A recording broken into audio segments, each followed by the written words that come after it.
మనతో జీవన్ గుడిమిచెర్ల గారు ఉన్నారు. ఆయన సినిమా మీద ఎంతో ప్రేమతో సినిమా అవకాశాలు రాక ఒక రైటర్గా ఎస్టాబ్లిష్ అవ్వాలని చెప్పి తెలుగు రైటర్స్ అసోసియేషన్ రిజిస్టర్ అయింది కాక తన స్టోరీల్ని ఎలాగైనా సరే సేవ్ చేసుకోవాలి, ఆ స్టోరీలో నిజంగా దమ్ముంటే ఆటోమేటిక్గా ప్రొడ్యూసర్ వస్తారని బలంగా నమ్మి ఆయన ఏం చేశాడంటే ఇలా నవల్లాగా రాశాడు. నవలంటే ఏదో నవల్లాగా రాసేసి అది వాచకాలు ఇవన్నీ ఏదేదో పెట్టేసి కన్ఫ్యూజ్ చేసాం ఈ టైపు కాకుండా జస్ట్ ఒక నార్మల్ స్టోరీలా రాసేసాడు ఈయన. ఇప్పుడు జంగల్ అని ఒకటి, ప్రేమ పెళ్లి ప్రేమ అని రెండు కలిపి ఒక నవల్లో రాశాడు. దీన్ని ఈయన ఎస్టాబ్లిష్ చేసి రిజిస్టర్ చేసిన తర్వాత దీన్ని విశాలాంధ్ర పబ్లికేషన్స్ ద్వారా అన్ని విశాలాంధ్ర బుక్ స్టార్లో అమెజాన్లో మొత్తం రిలీజ్ చేశాడు ఆయన. ఇప్పుడు ఇది 3000 కాపీలు వేస్తే 2500 కాపీలు అమ్ముడుపోయినాయి. ఇంకా మళ్ళీ ఇంకా కొత్తగా ఆయన పబ్లిష్ ఇంకా ప్రింటింగ్ ఇద్దామని అనుకుంటున్నాడు. 200 రూపాయలకు ఒక్కోదానికి అమ్మారు, అంతేనా సార్? అవును సార్, కరెక్ట్ సార్. సో అంటే ఈ ముందు ఈ వీడియో ఎందుకు చేస్తున్నామంటే ఈ బుక్ పబ్లికేషన్ కాదు, అసలు తనలో ఉన్న ఇంట్రెస్ట్ చాలా గొప్పగా ఉంది కదా. ఎందుకంటే అందరూ కళలు కంటూనే ఉంటారు, ఆ కళను నెరవేర్చుకోవడానికి ముందు మనం ప్రయత్నం చేయాలి.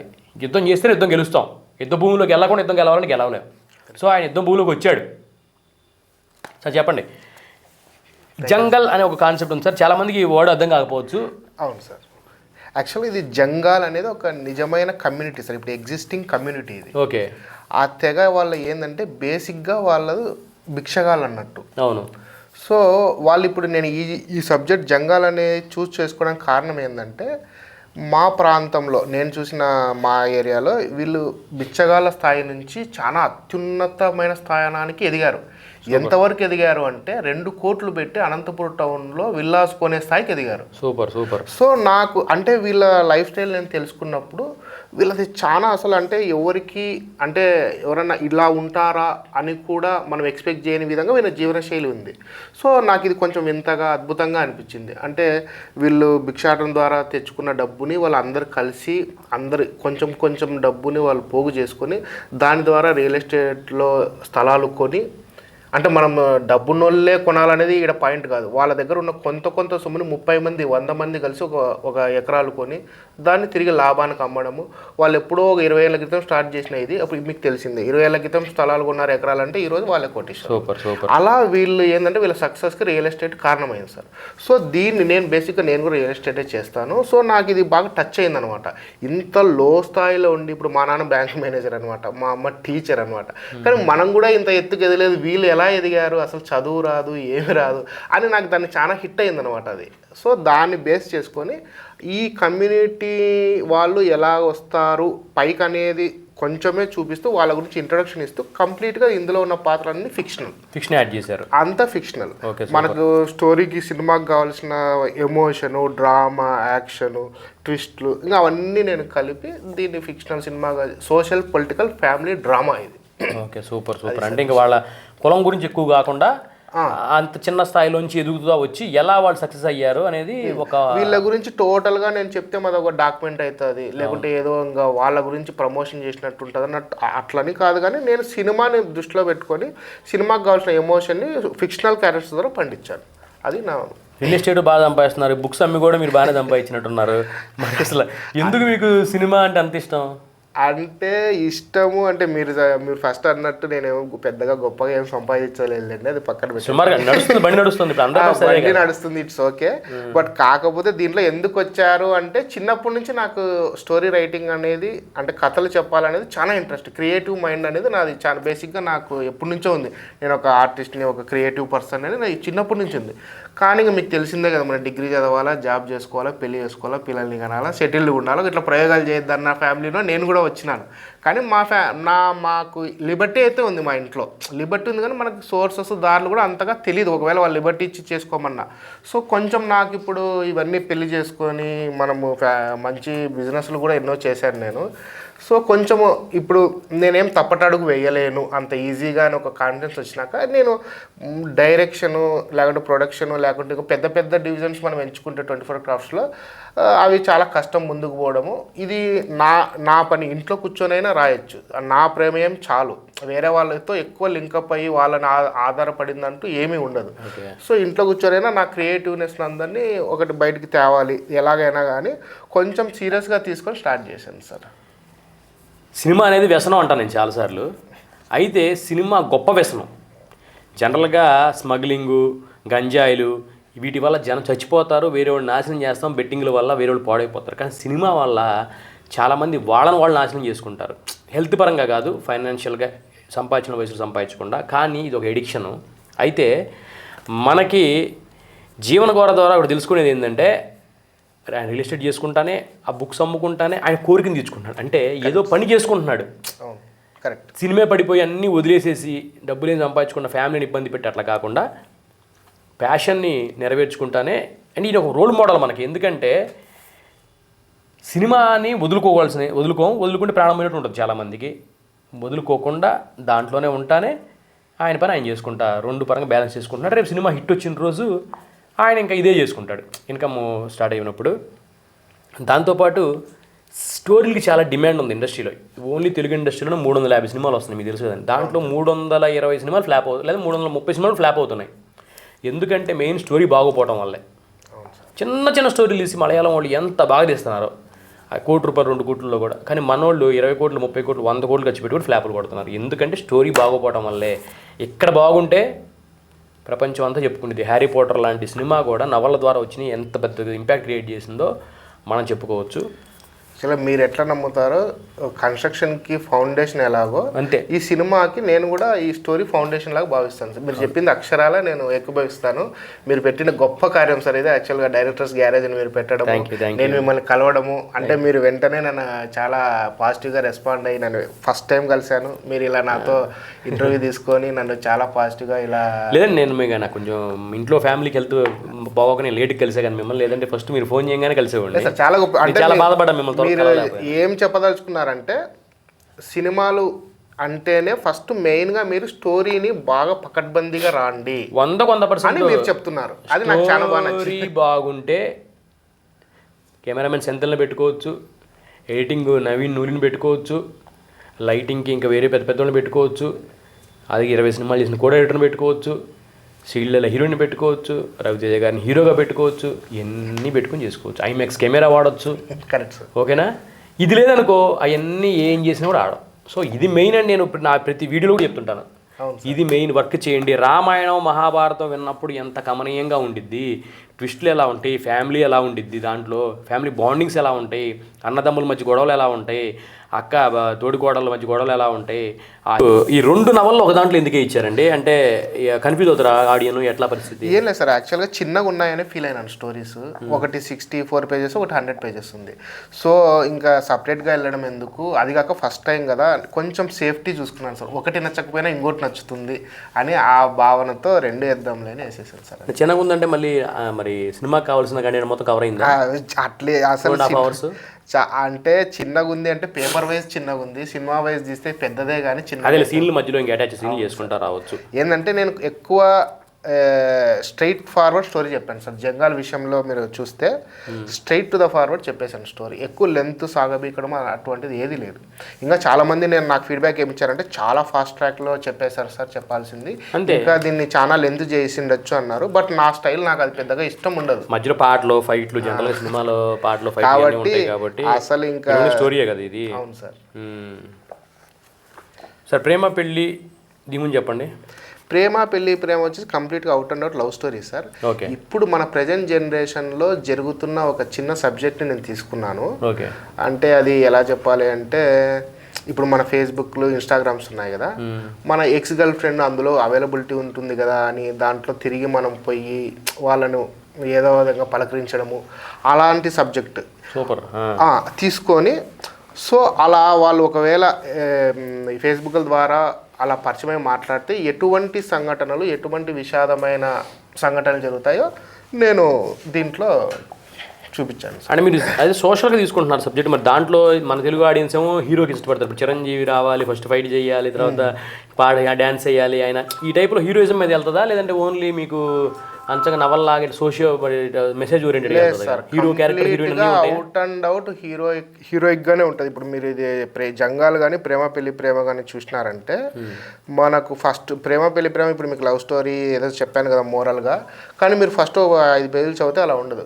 స్టార్టింగ్లోనే మనకు అనంతపూర్లో టవర్ క్లాక్ దగ్గర ఒక ఉరి వేసిన సీన్తో స్టార్ట్ అవుతుంది. సూపర్ అంటే భీకరమైన ఒక ఫైట్, అంటే కమర్షియల్ ఎలిమెంట్స్కి కావాల్సిన ప్రతి ఒక్కటి ఇందులో ఉన్నాయని నేను ఫీల్ అవుతాను. హుక్ పాయింట్ ముందులో పెట్టేసుకున్నారు. అల్టిమేట్ గా ఫస్ట్లోనే మోరల్ ఉంది.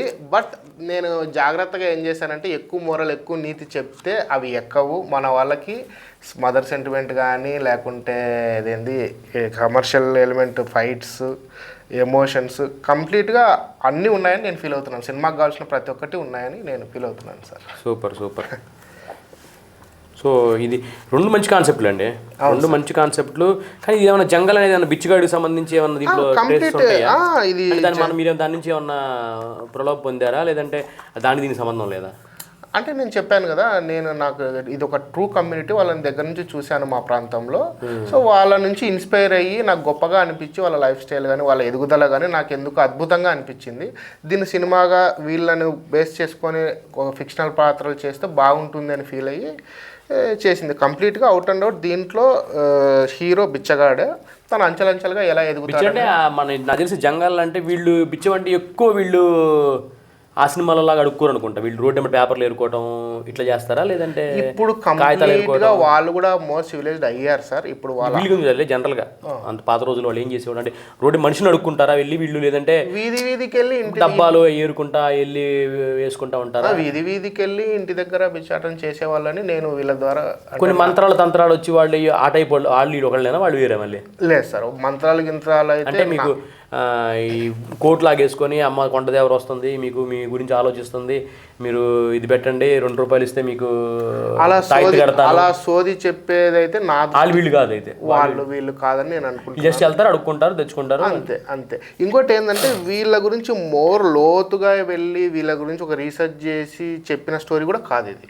కేవలం మనం తీసుకున్న పాయింట్ ఏంటంటే కింద స్థాయి నుంచి ఎవరికి తెలియని విధంగా ఒక జీవన శైలి ఉంది, దాన్ని మనం చూపించాలి, వీళ్ళ లైఫ్ స్టైల్ చూపిస్తూ complete out and out fictional. నేను చూశాను వీళ్ళది, నేను కలిశాను ఇలాంటి వాళ్ళని, సంచార జాతులు అంటారు వీళ్ళని. ఇప్పుడు వీళ్ళు బేసిక్గా ఎక్కువ రియల్ ఎస్టేట్లో ఉన్నారు సార్. సంచార జాతులు అన్నాను, చూశాను నేను. వీళ్ళకి ఆధార్ కార్డులు కూడా ఉంటాయి చాలా మంది. అవును సార్. ఇప్పుడు మీరు చెప్పారు, మీరు స్టోరీ చదవలేదు కానీ ఈ పాయింట్ నేను మెన్షన్ చేశాను, ఆధార్ కార్డులు కూడా లేదని. వీళ్ళు ఒక్కొక్క ఇంట్లో 7-8 మందికి అంటారు, పిల్లలే ఆస్తంగా ఫీల్ అవుతారు, ఎందుకంటే వీళ్ళు ఎక్కువ మంది ఉంటే ఎక్కువ అడుక్కుని వచ్చి ఎక్కువ డబ్బులు తెస్తారని. అవును సార్. బాగుంది, సూపర్ ఉంది. సో ఇప్పుడు మీరు స్టోరీ రాస్తున్నారు సార్, ఇది సెక్యూరిటీ కోసం రాశారు అంతే, అంటే మీ స్టోరీ సేఫ్ గా ఉంటుందని రాశారు అంతేనా? అదొకటే రీజన్ కాదు, నా స్టోరీని బయటికి నలుగురికి చెప్పడానికి మార్కెట్లో వెళ్ళడానికి ఇది ఒక మార్గం అంతే. దాంతోపాటు సెక్యూరిటీ కూడా, సెక్యూరిటీ ఆబ్వియస్గా ఇప్పుడు ఐఎస్బిఎన్ నెంబర్ జనరేట్ అయి ఉంటుంది ఇప్పుడు, కాబట్టి ఇంకా ఇది అసలు కంప్లీట్ గా అవుట్ అండ్ అవుట్ మనం ఇంకా ఎవరు కాదు. సో ఫర్ ఎగ్జాంపుల్ ఇప్పుడు మీకు ఈ జంగాల్ ఉంది, జంగాల్ దాంట్లో ఆ జంగాల్ అతను పెట్టేసేసి అక్కడక్కడ సీన్లు వాడుకుంటే మొత్తం ఆడుకోకుండా, అంటే ఆడిన కోసం అడుగుతున్నాం మిమ్మల్ని, ఎందుకంటే ఆడిని చూసే వాళ్ళకి డౌట్లు వస్తాయి కదా. ఇప్పుడు మొత్తం కొన్ని సీన్లు వాడేసుకొని వాళ్ళు మీరు 80 సీన్లలో ఒక 6-7 సీన్లో 10 సీన్లు మెయిన్ తీసుకొని మిగతా మొత్తం సొంత స్టోరీ అనుకున్నాను అనుకోండి, అప్పుడు మీరు దాని మీద ఎలా లీగల్గా వెళ్ళొచ్చు సార్? ఇప్పుడు అలా వెళ్తే ఇప్పుడు ఇది పబ్లిక్గా ఆల్ ఓవర్ ఇండియా మార్కెట్లో ఉంది. ఫస్ట్ పాయింట్ వాళ్ళ మకం మీద మనం స్లాబ్ చేసినట్టే ఇది. ఎందుకంటే సరే మనం కోర్టు అవన్నీ కొంచెం పక్కన పెడదాం, మోరల్స్ అనేది కొన్ని ఎథిక్స్ అనేది కొన్ని ఉంటాయి. ఇప్పుడు నేను ఫస్ట్ రాశాను అన్నది నేను చూపించగలను, నేనైతే ఖచ్చితంగా చూపించగలను. ఫస్ట్ పాయింట్ ఆడ మోరల్స్ ఎథిక్స్ జరగట్లేదు. నేను సరే మొద్దిక్స్ ఎవరికి లేవు, మోరల్స్ ఎవరికి లేవు చాలా మందికి. Okay correct. ఇప్పుడు ఈ 10 సీన్లు అంటే కోర్టు యాక్సెప్ట్ చేస్తుందా? అంటే 10 సీన్లు నీ ఉన్నాయి కదా, 80 సీన్లు వాడి సొంత వేరే ఉన్నాయి కదా అని? యాక్చువల్గా బేసిక్గా నాకు తెలిసినది అంటే మేము కోర్ట్స్కి వెళ్ళాం కదా, రైటర్స్ అసోసియేషన్ మెంబర్లో మాకు చెప్పింది ఏంటంటే ఒక 20% ఆఫ్ ద స్టోరీ, మన స్టోరీ ఏదైతే ఉందో 20% ఆఫ్ ద స్టోరీ అవతల వాడు తీసి అది మ్యాచ్అప్ అయితే కాపీ కొట్టినట్టు లెక్క. 20% లోపల కాపీ కొడితే కాపీగా తీసుకోరు. ఎందుకంటే దానికి ఒక చిన్న, అంటే మనము లాజికల్గా ఆలోచిస్తే మీరు ఇదే స్టోరీని తీసుకెళ్ళి మీరు లాగ్ లైన్ ఇదే తీసుకుంటారు. ఫర్ ఎగ్జాంపుల్ నేను ఏమన్నాను, బిచ్చగాడు స్థాయి నుంచి ఆ అంచెలంచెలుగా వెదిగి ఎమ్మెల్యే అయ్యి సీఎం వరకు పోతాడు అన్నట్టు నేను కాన్సెప్ట్ చెప్పాను. ఇదే లాగ్ లైన్ తీసుకొని వాళ్ళ స్టోరీ అంతా వేరేది మార్చుకుంటే అప్పుడు అది వేరే స్టోరీ అయిపోతుంది, ఇది వేరే. మనం అంత భయపడాల్సిన అవసరం లేదు. 20% కాపీ కొట్టినంత మాత్రాన మనం భయపడాల్సిన అవసరం అంత ఉండదు బేసిక్గా. కానీ అట్లా కూడా వేయొచ్చా, మనం వేయాలంటే లీగల్గా వెళ్ళొచ్చా? వెళ్ళొచ్చు సార్, లీగల్ ప్రొసీజర్ అయితే ఉంది మనకి. ఏంటంటే అందుకే ఇప్పుడు వీళ్ళు విశాలాంధ్ర వాళ్ళ ద్వారా మనం ఎందుకు వెళ్ళామంటే 8 years నుంచి వీళ్ళు ఇదే దాంట్లో ఉన్నారు.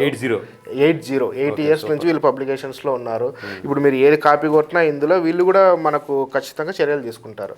అట్ ద సేమ్ టైం నేను మెంబర్గా ఉన్నాను కాబట్టి, అంటే నా పరిధిలో ఉన్నంత వరకు నేను చేయగలను. సో వీళ్ళందరూ నా వెనక ఉన్నారని నేను భావిస్తాను. ఇప్పుడు అసోసియేషన్ కానీ, రైటర్స్ అసోసియేషన్ కానీ, నాకన్నా ఎక్కువ నాలెడ్జ్డ్ పీపుల్ అందులో ఉంటారు. నాకు తెలిసింది 20% కన్నా ఎక్కువ కాపీ కొడితే అఫెన్స్కి అది ఖచ్చితంగా మనకు అవకాశం ఉంటుంది. మీ డైరెక్షన్ చేద్దామని మీ ఉద్దేశం? లేదు సార్, ప్రస్తుతానికి అయితే నాకు డైరెక్షన్ ఆలోచన ఏం లేదు. నాకు కంప్లీట్గా నా స్ట్రెంగ్త్, నా యొక్క నాకు ఇష్టమైనది స్టోరీ రైటింగ్. సో ఇప్పుడు నేనైతే డైరెక్టర్ గారు చాలాసార్లు వీడియోలు చెప్పాను. డైరెక్టర్గా నేను 10 సంవత్సరాల నుంచి ఉన్న అసిస్టెంట్గా చేసిన 10-40 సినిమాలు చేసినా కూడా నేనైతే బలంగా నమ్ముతానంటే, మన స్టోరీ మనం డైరెక్షన్ చేసుకుంటే మన బిడ్డ, మన కడుపును పుట్టిన మన బిడ్డను మనం పెంచుకోవడం, మనం దాన్ని పౌడర్ రాసుకుంటాము, హాస్పిటల్ పంపిస్తాము, ఏదైనా మనకు బాగా అలవాటు ఉంటుంది. అవును సార్. మరి అవతల బిడ్డను మనం పెంచుకుంటున్నప్పుడు మరి మీరు వచ్చి ఇప్పుడు ఫర్ ఎగ్జాంపుల్ మీ స్టోరీ నేను తీసుకున్నాను, మరి మీరు స్టోరీ వదిలేస్తారా, లేదంటే స్క్రీన్ ప్లే కూడా హెల్ప్ చేస్తారా, లేదంటే వచ్చి మీరు డైలాగ్ వర్షన్ కూడా హెల్ప్ చేస్తారా, లేదంటే ఏంటి సార్? ఒకవేళ నా స్టోరీ వాళ్ళు పిక్ చేసుకొని నా సైడ్ నుంచి ఎటువంటి సపోర్ట్ అయినా నేను ఇస్తాను. ఎందుకంటే దీంట్లో ఇన్ అండ్ అవుట్ నాకు మీకు తెలుసు కాబట్టి ఆ జంగాలతో కొన్ని ఊత పదాలు వాడుతూ ఉండొచ్చు. నేను ఏదో స్టోరీ ఇచ్చానా నా పని అయిపోయిందని పక్కకు పోయేది ఉండదు. ఎందుకంటే ఇది నేను ప్రాణం పెట్టి రాశాను కాబట్టి ఇప్పుడు మీరు ఏ నిద్రలో అర్ధరాత్రి లేపి అడిగి తెలుస్తుంది. నేను ఎనీ టైం నేను ఈజీగా బాడీ లాంగ్వేజ్ ఎలా ఉంటాయి అని, వాళ్ళ మాట తీరు ఎలా ఉంటుందని, లేదంటే ఆ పుష్పాలు ఉంది కదా నీ అవ్వ తగ్గేది లేదంటే ఇట్లాంటి వాళ్ళు కూడా కొన్ని అంటుంటారు. పందులు పెంచుకుంటారు కొంతమంది, వాళ్ళు ఏం మాట్లాడుతున్నారు, ఎలా బిహేవ్ చేస్తున్నారు ఏంటనేది మీ దగ్గర నుంచి కొన్ని అబ్జర్వ్ చేసి ఉంటారు. సో వీళ్ళు గురించి బాగుంది. ఈ ప్రేమ కూడా బాగుందండి. అంటే ఇంక టైటిల్ ఇంకా డైరెక్టర్ తీసుకున్న తర్వాత వాళ్ళు ఇష్టం వచ్చిన డైరెక్టర్ పేరు మార్చేసుకుంటారు. రైటర్గా మీకు పేరు ఇస్తారు. రైటర్గా మీకు పేరు ఇస్తే ఇస్తారా, రైటర్గా మీకు పేరు ఇవ్వని ఇస్తారు స్టోరీ? అంటే ఆడియన్ కోసమే. నేనైతే 100% వితౌట్ ఎనీ డౌట్ చెప్తాను, నా రైటర్గా నా పేరు వేస్తేనే ఇస్తాను. ₹1,00,00,000 ఇస్తానంటే లేదు సార్, ఇవ్వరు. డబ్బు కన్నా ఇదంటే అంత ఇష్టం. అంటే డబ్బు అనేది ప్రతిదీ ఇప్పుడు మన జీవనశైలి డబ్బుతో లింకప్ అయింది. డబ్బు అవసరమే, కానీ ఇప్పుడు నేను ఇంత రాసి వేరే వాళ్ళ పేరు వేస్తే ఇది నా స్టోరీ కాదన్నట్టు, నేను ఇంత కష్టపడింది ఇంకా నాకు ఇంకా అది జీర్ణించుకోవడానికి ఒక రకంగా ఉంది. అది వింటుంటేనే ఎలాగో ఉంది. అంటే ఇంత కష్టపడి రాసి ఇంత చేసి మనం వేరే వాళ్ళ పేరు వేస్తామంటే I'm not at all interested sir. ఇక్కడ మధ్యలో కూడా మీరు నేను చేస్తా 10 minutes అంటే చిన్న డైలాగ్స్ మీరు పెట్టారు ఇక్కడ. అక్కడ ఎందుకు అట్లా అంటే ఆడియన్కి అర్థం కావాలనా? అంటే కొన్ని సినిమాటిక్ స్టైల్లో రాసాము, ఆడియన్స్ మంచి ఎక్స్పీరియన్స్ కోసమే సార్ ఏది రాసినా కూడా. డైలాగ్స్ పెడతారు, ఇంకా డైలాగ్స్ కంప్లీట్ గా దీంట్లో ఇన్వాల్వ్ అక్కడ డైలాగ్స్ కంప్లీట్ గా ఇన్వాల్వ్ ఎక్కువ రాయలేదు, బట్ అవసరం ఉన్న చోట తప్పదన్న చోట రాసాం. ఎందుకంటే నవలలో మళ్ళీ కంప్లీట్గా డైలాగులు ఎక్కువ ఉంటే కూడా అది అంత గొప్పగా అనిపిదేమో అని ఎక్కువ పెట్టలేదు. అవును. సో దీని ముందు ఇంకేమైనా రాసారా? ఇదే ఇంకా మీది ఫస్ట్ అండ్ లాస్ట్ లేదంటే ఎట్లా? Actually this is the first sir, first book. ఈ 2 జంగాలి నా ఫస్ట్ స్టోరీ, ప్రేమ సెకండ్. ఇప్పుడు 3వది కూడా అయిపోయింది, దాన్ని కూడా పబ్లిష్ చేయాలని ప్లాన్ చేస్తున్నాను. మేబీ ఫిబ్రవరిలో అలా రావచ్చు. ఇప్పుడు ఎన్ని కాపీలు మినిమం ఈ ప్రింటింగ్ ఇవ్వాలండి? మినిమం అన్ని అంటూ ఏముండదు సార్. ఇప్పుడు జనరల్గా 1000 కాపీస్ చేయిస్తారు. ఎంత అవుతుంది 1000 కాపీస్? 1000 కాపీస్కి 30,000 to 40,000. ఇంకోటి అది మీరు పేపర్ సెలెక్షన్ బట్టి, జిఎస్ఎం సెలెక్షన్ బట్టి, మీరు కవర్ డిజైనింగ్ ప్యాటర్న్ బట్టి, ఆ ఎఫెక్ట్స్ చాలా ఉంటాయి సార్. క్వాలిటీ కూడా చాలా బాగుంది. అమెజాన్లో ఇట్లా కూడా ఉంది కదా ఇది? అమెజాన్లో ఉంది సార్, ఆల్ ఓవర్ ఇండియా మీకు అమెజాన్లో మీరు ఎక్కడైనా. తెలుగులోనే ఉంది మొత్తం? కంప్లీట్ తెలుగులోనే ఉంది. ఓకే. దీని ఎందుకు ఇంగ్లీష్ సైట్లో కూడా రాయాలి మీరు ఆలోచన? ప్లాన్ ఉంది సార్, ఇంగ్లీష్లో కూడా చేయిస్తున్నాం. నేను చెప్పిన ప్లాన్ వచ్చిందా మీకు? లేదు సార్ ఆల్రెడీ వర్క్ కూడా అయిపోయింది, బట్ కొంచెం అది ఎడిటింగ్, కొంచెం ప్రూఫ్ రీడింగ్ అవన్నీ చేయాల్సిన పని. నాకు కొంచెం ఈ విషయంలో గ్యాప్ దొరక్క ఇంకా చెక్ చేసుకోలేదు, బట్ ఆ వర్క్ కూడా జరుగుతుంది. ట్రాన్స్లేషన్ ఆల్మోస్ట్ అయిపోయింది, బట్ నా సైడ్ నేను చూసుకోవాలి కదా. వేరే ట్రాన్స్లేషన్ అబ్బాయితో చేయించాము, మా ఫ్రెండ్ ఒక అమ్మాయి ట్రాన్స్లేషన్ చేసింది, ఇంకొకటి చేశారు, బట్ నేను నా సైడ్ నుంచి కొంచెం దాన్ని వెరిఫై చేసుకోవాలి కరెక్ట్ ఉందా లేదా. మీకు తెలిసిన ఇంకెవరైనా ఇలా రాసి వాళ్ళు సక్సెస్ అయ్యారండి ఇండస్ట్రీలో, తెలుగు ఇండస్ట్రీలో అట్లా ఏమన్నా? అంటే నాకు ఫ్రెండ్స్, నాకు చిన్నప్పటి నుంచి తెలిసిన వాళ్ళు అయితే లేరు, కానీ ఈ దీంట్లో కొద్దిమంది బాగా సార్. నాకు అసలు సినిమా అంటే ఒక ఎగ్జాంపుల్ నేను చెప్పగలుగుతారా? ఇప్పుడు ఫర్ ఎగ్జాంపుల్ ఇప్పుడు త్రివిక్రమ్ గారు సినిమా తీశాడు, రైటర్ అయ్యి నవల్ రాసేవాడు ఫస్ట్, ఇప్పుడు డైరెక్టర్ అయ్యాడు. అట్లా ఒక డైరెక్టర్ని చెప్పగలుగుతారా? ఉన్నారా అంటే నాకు తెలిసిన వాళ్ళు? పాతోళ్ళు, జంధ్యాల, అంత ముందు వాళ్ళు ఎవరు అట్లా ఏమన్నా? నిజంగా చెప్పాలంటే అంత ఐడియా ఉన్నారు. అంటే ఇప్పుడు కొండపొలం అనే ఒక నవల అది సినిమాగా వచ్చింది. Okay okay. అలాంటివి ఉన్నాయి. రైటరు డైరెక్టర్ అయిన వాళ్ళు ఇంకా మన త్రివిక్రమ్ శ్రీనివాస్ తప్ప నాకు పెద్దగా అంత అవగాహన లేదండి దానిపైన. అవగాహన లేనప్పుడు మనం మాట్లాడడం కూడా అంటే ఆడియన్స్కి మీకు ఆల్రెడీ రాస్తే కొంత ఎవరి నుంచి మీరు ప్రేరణ తీసుకొని ఉంటారు కదా. అట్లేం లేదు సార్, నాకు ఒకటే ప్రేరణ, నేను క్రియేటివ్ మైండ్ ఫెలోని, నేను ఒక డే డ్రీమర్ని. సో చిన్నప్పటి నుంచి ఆలోచనలు ఇవన్నీ ఉన్నాయి. దీన్ని ఇప్పుడు మనం కొద్దిగా మంచి మెచ్యూర్డ్ ఏజ్లో ఉన్నాము, ఒక ప్లాన్ ప్రకారం వెళ్తాము, మనకి ఏమి ఎదురు దెబ్బలు తగలవు అని ఫీల్ అయ్యి సేఫ్ జోన్గా నాకున్న స్ట్రెంగ్త్ ఇది క్రియేటివిటీని స్టోరీగా రాశాను. దీన్ని ఆ మార్కెట్లో అందించాలని బుక్గా పబ్లిష్ చేశాను. సో మ్యాక్సిమం అన్ని కవర్ చేసాం అనుకుంటున్నాం అండి. జీవన్ గారు మనతో ఉంటారులే, మధ్య మధ్యలో వస్తుంటారు. ఆయన అనంతపురంలోనో అక్కడ ఉంటారు.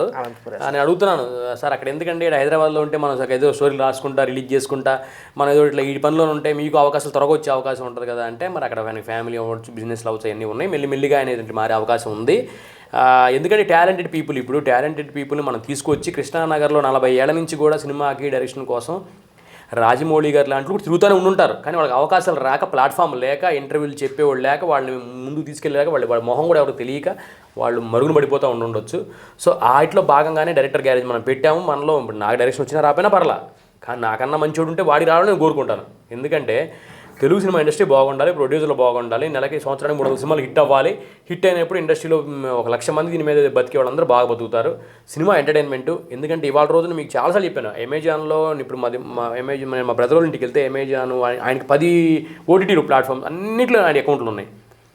నేను ఒక 2 సినిమాలు కాంతారా చూశాను సార్, తర్వాత ఇంకా ఇట్లా 4 సినిమాలు చూసా, ఇంకా అయిపోయింది. అంటే కొత్తది రావట్లేదు ఎందుకు అంటే 10 ఉన్నా కూడా ప్రతిరోజు ఒక కొత్త సినిమా వచ్చినప్పుడు చూస్తారు ఆడియన్స్. అంటే 365 రోజులు 365 సినిమాలు ఈ 10 ప్లాట్ఫామ్ల్లో, అంటే దాదాపు 1000 సినిమాలు సంవత్సరానికి వచ్చినా కూడా ఆడియన్స్ చూస్తాడు. అంత పొటెన్షియాలిటీ ఓటీటీలో ఉంది. అవును సార్, ఉంది. 100% కరెక్ట్ సార్ మీరు చెప్పింది. సో అంత పొటెన్షియాలిటీ ఉన్నప్పుడు దీన్ని పెద్ద పెద్ద డైరెక్టర్ల దృష్టికి, పెద్ద పెద్ద ప్రొడ్యూసర్ల దృష్టికి తీసుకొని వెళ్ళి మనలాగా నిజంగా టాలెంట్ ఉంటే స్టోరీ ప్రొడ్యూసర్కి నేను చెప్తానండి సార్, ప్రొడ్యూసర్కి డైరెక్టర్కి ఎంతమంది ఒకటే చెప్తాను సార్, ముందు స్టోరీ చదవండి. రామాయణం 20 సార్లు తీసినా కూడా హిట్ అయింది, 20వ సారి హిట్ కూడా హిట్ అవ్వచ్చు, ఫస్ట్ సారి ఫ్లాప్ అవ్వచ్చు, తీటులు తప్పు వల్లే ఫ్లాప్ అవుతుంది. సో ఈ స్టోరీలు, ఇలాంటి స్టోరీలు ఎవరు ప్రొడ్యూసర్ గారు మీరు 100 కోట్లు పెడదాం అనుకున్నాడు, 20 కోట్లు పెడదాం, లేదా 1 కోటి రూపాయలు పెడదాం అనుకున్నాడు కూడా ఈ బుక్ తీసుకుని వెళ్ళి, ఈయనే కాదు నా బుక్ ఇంకోటి బుక్ ఎవరిదైనా అవ్వచ్చు, అంతే రూమ్లో తలుపేసుకొని 4 గంటలు ఈ బుక్ చదవండి. ఇది మీ మనసుకు నచ్చి బాగుంది అనిపిస్తే అప్పుడు మీరు సినిమాకి షూటింగ్కి వెళ్ళండి. అప్పుడు డైరెక్టర్ ఎత్తుకుని షూటింగ్కి వెళ్ళండి. మీ డైరెక్టర్ ఇచ్చిన స్టోరీ అయినా సరే నేను చెప్తాను సార్, ఇతను వాళ్ళ అబ్బాయి కదా, ఇతను ఈ రైటర్ ఏమో 20 ఏళ్ళ నుంచి ఇండస్ట్రీలో ఉన్నాడు, ఇతనేమో 30 ఏళ్ళ నుంచి ఇండస్ట్రీలో ఉన్నాడు అని అట్లా సినిమా అయిపోద్ది అంటున్నా. అవును కరెక్ట్.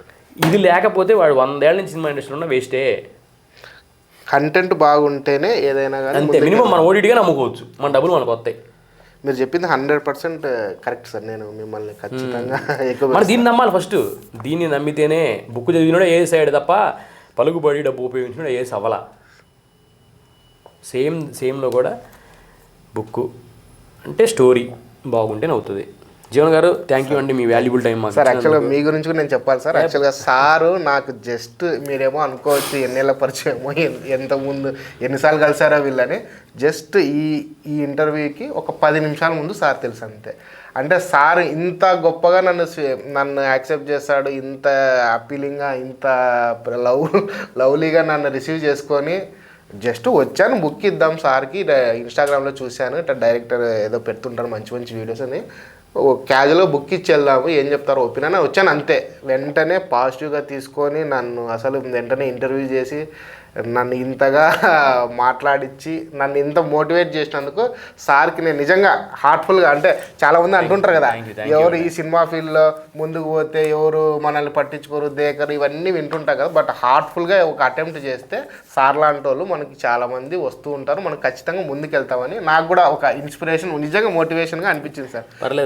అసలు ఎక్స్పెక్ట్ చేయలేదు సార్. అది అంటే గ్యారేజ్ ఎందుకు పెట్టానంటే సార్, శ్రీనివాస్ గ్యారేజ్ అని పెట్టాల, డైరెక్టర్స్ గ్యారేజ్. అంటే డైరెక్టర్లు అందరూ ఒక మెకానికల్ లాగా, ఒక 10 మంది డైరెక్టర్లు, 2 డైరెక్టర్లు వచ్చు, దాంట్లో రైటర్ కూడా వస్తాడు, వీళ్ళందరూ ఒక మెకానిక్ లాగా కూర్చొని రిపేర్గా ఉన్న సినిమా ఇండస్ట్రీని రిపేర్ చేద్దామని డైరెక్టర్ గ్యారేజ్ అని పెట్టారు. చాలా గొప్ప విషయం సార్ అది. ఇప్పుడు నేను రాగానే నేను ఎవరో తెలియదు, ఎక్కడో తెలియదు, నా గురించి మీకు ఏమీ తెలియదు, మీకు తెలిసింది ఏంది, నేను ఒక స్టోరీ రాశాను, ఈ స్టోరీని ముందుకు తీసుకెళ్ళాలి. ఇంటర్వ్యూ ముందు కూడా నేను అందుకే అడిగాను జంగాల్ అంటే ఏంటి, ప్రేమ పెళ్ళి అంటే ఏంటి అని. ఒక్క లైన్లోనే మీ తపన నాకు అర్థమైపోయింది. ఎన్ని బుక్స్ చేశారు, ఎన్ని అమ్మారు. అందుకే నేను ఇంటర్వ్యూ తీసుకున్నాను మిమ్మల్ని. అంటే నేను కూడా మీ గురించి ఖచ్చితంగా అంటే ఇంత మనల్ని ఎంకరేజ్ చేసే వాళ్ళు అయితే ఖచ్చితంగా ఉన్నారు. శ్రీనివాస్ సార్ అయితే 100% ఎంకరేజింగ్ పర్సనే, దాంట్లో డౌటే లేదు. మనం శివుడు, నేను మహాశివుడు నమ్ముతాను, ఆయన నడిపించేది జరిగిద్దని నమ్ముతాను. మనం ఎవరండి ఒకరిని దొక్కేయడానికి, ఒకరిని లేపడానికి, ఒకరిని తగ్గించడానికి? ఎవరిలో టాలెంట్ ఉంటే మనం మాట్లాడుకోవడం. సార్ ఇన్స్టాగ్రామ్లో 10,000 మెంబర్స్ ఫాలోవర్స్ ఉన్నా కూడా వాళ్ళని మనము ఏదైనా అడగడానికి, ప్రమోట్ చేయడానో లేకుంటే బుక్ ఇవ్వడానికి కూడా కష్టంగా ఉంది సార్ ఇది. మీకు నాకు తెలిసి చాలా మంది ఫాలోవర్సే ఉన్నారు, నేను రెగ్యులర్గా 1,00,000 పైన ఉన్నారు. మరి మీరు అస్సలు నన్ను ఏమే కానీ చిక్కు ప్రశ్నలు కానీ లేకుంటే ఒక ఆరోగ్యంట్గా లేకుంటే నాకు ఫాలోవర్లు ఉన్నారు, ఇప్పుడు నేను బుక్ చదవాలా, ఇది మైక్ ముందర పెట్టాలా, వీడియో తీయాలా అనే థాట్ కూడా మీకు రాలేదు చూడు. నేను నిజంగా ఐఎమ్ వెరీ హ్యాపీ సార్. అంటే ఎంకరేజింగ్ పర్సన్స్ ఉన్నారు. పోతాం చచ్చిపోతాం అండి, కళ ఎప్పుడు బతికుండిద్ది. థ్యాంక్ యూ జంధ్యాల గారిని కానీ మనం అంత ముందు ఘంటసాల గారిని ఇప్పటికి ఇంకా గుర్తుపెట్టుకున్నామంటే కళ. హ్యారీ పోటర్ లాంటి నవల ఇప్పటికీ రాలేదు, హ్యారీ పోటర్ లాంటి సినిమా ఇప్పటికి ఎన్ని వచ్చినా అది చూసినప్పుడు ఆ థ్రిల్ వేరు.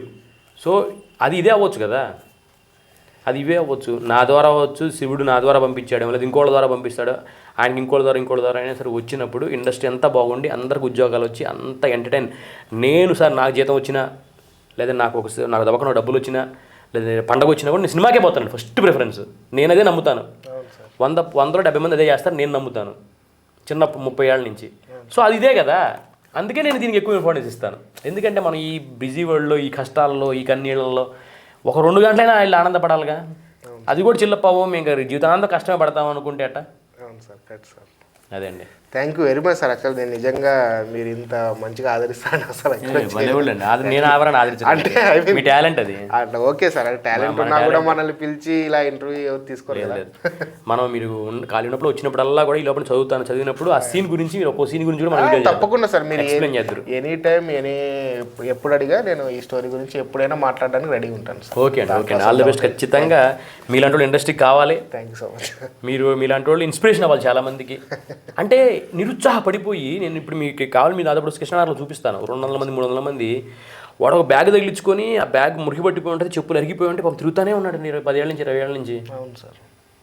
వాడు మళ్ళీ ఇన్స్పిరేషన్ తీసుకొని ఇంకో పని ర్యాపిడో నడుపుకుంటావో ఇంకోటి నడుపుకుంటా నేను రోజుకి 500 100 సంపాదించుకుంటాను, సినిమాల మీద తిరగాలి. అవునులేండి, ప్యారలల్ ఇంకోటి చేసుకుంటూ దీని మీద ఉంటే మనకు అంటారు అందరూ మైండ్ పోయిద్దని. ఏం చేస్తున్నావు పోనీ, నువ్వు 40 ఏళ్ళ నుంచి ఖాళీ, 40 ఏళ్ళ నుంచి సినిమా మీద తిరిగావు, ఏం చేసావు? సినిమా మీద రోజుకి 8 గంటలు పెట్టుకో, 8 అవర్స్ సంపాదించుకో, కోట్లు అవసరం లేదు, తినడానికి ఉండటానికి సంపాదించుకో, మంచి బతుకు, తర్వాత ఇంకొక 8 అవర్స్ నిద్రపో. ఇది నా కాన్సెప్ట్ అండి. అంతే సార్, కరెక్ట్ చెప్పారు సార్, మీరు కరెక్ట్ చెప్పారు. అంటే మీరు మీ ప్రొఫెషన్ని విడవకుండా మీరు 8 అవర్స్ జాబ్ చేస్తూ మిగతా టైంలో జాబ్ కాకపోతే ర్యాపిడో అండి, 1 గంట వేసుకోవచ్చుగా, మిగతా టైంలో వచ్చిద్దిగా, కడుపు మార్చుకొని కూడా ఎందుకు మనం మిగతా టైంలో ఈ పని చేయండి. కంప్లీట్గా మీరు దీని మీదే ఉండి మరి మీ లైవ్లీహుడ్కి ఎఫెక్ట్ చేసుకోవద్దు అనేది మీరు చెప్పారు. 100% మీరు చాలా కరెక్ట్. నేను కూడా దాన్ని దృష్టిలో పెట్టుకునే స్టెప్ వేసాను సార్. అందుకే మీరు ఇంతమంది ఇన్స్పిరేషన్ అవుతారని నేను అంటాను. ఇప్పుడు మీరు రామాయణ మహాభారతం అని కూడా అన్నారు కదా, నేను యాక్చువల్గా బాగా చదివాను సార్ రామాయణ మహాభారతము. నేను దాంట్లో ఫీల్ అయ్యేది ఏంటంటే, గొప్పతనం ఏంటంటే, మనం అసలు సినిమా చూడకపోయినా, పెద్ద విజువల్ ఎఫెక్ట్స్ లేకపోయినా, ఊరికే చదువుతుంటేనే ఎంతో అద్భుతంగా ఉంటుంది. అప్పుడు నేనేమనుకున్నానంటే, ఇప్పుడు మనం సినిమా అనేది, ఇప్పుడు అందరూ ఏమనుకుంటారు అంటే సినిమా తీయాలి, సినిమా తీస్తేనే గొప్ప, అవసరం లేదు. మనం గొప్ప స్టోరీ రాస్తే కూడా గొప్పే కదా. అది గొప్పనో కాదు పక్కన వాళ్ళు చెప్తారు. అంటే రామాయణ మహాభారతం లాగా మనం కూడా మన స్టోరీ ద్వారానే అందరినీ ఒక మంచి ఎక్స్పీరియన్స్ చేయాలనేది. హ్యారీ పోటర్ అదే కదా చేసింది. End of the day Harry Potter ఇప్పటికి లేదు కదా. అవును సార్, నవల్లో. అవును సార్. ఓకే అండి, జీవన్ గారితో మనం మాట్లాడాం ఇప్పుడు దాకా. జీవన్ గారిని కలవాలనుకున్నా కూడా ఆయన నెంబర్ కూడా పెడతాను కింద వీడియోలో, నా నెంబరు పెడతాను, ఫోన్ చేయండి. అందరం కలిసి మీలాగా ఎవరైతే ఇంట్రెస్ట్ ఉంటారో అందరం కలిసి ఇక్కడికి రండి, ఇక్కడ కూర్చుందాం. డైరెక్టర్ గ్యారేజ్లో ఏ మంచి సినిమా హిట్ అవ్వడానికి కావాల్సిన అంశాలన్నీ కూడా మనం జోడిద్దామని కోరుకుంటూ ఎక్కువ ఇసుకొచ్చాం. సెలవు తీసుకుంటున్నాను. థ్యాంక్ యూ జీవన్ గారు. Thank you so much sir. Thank you.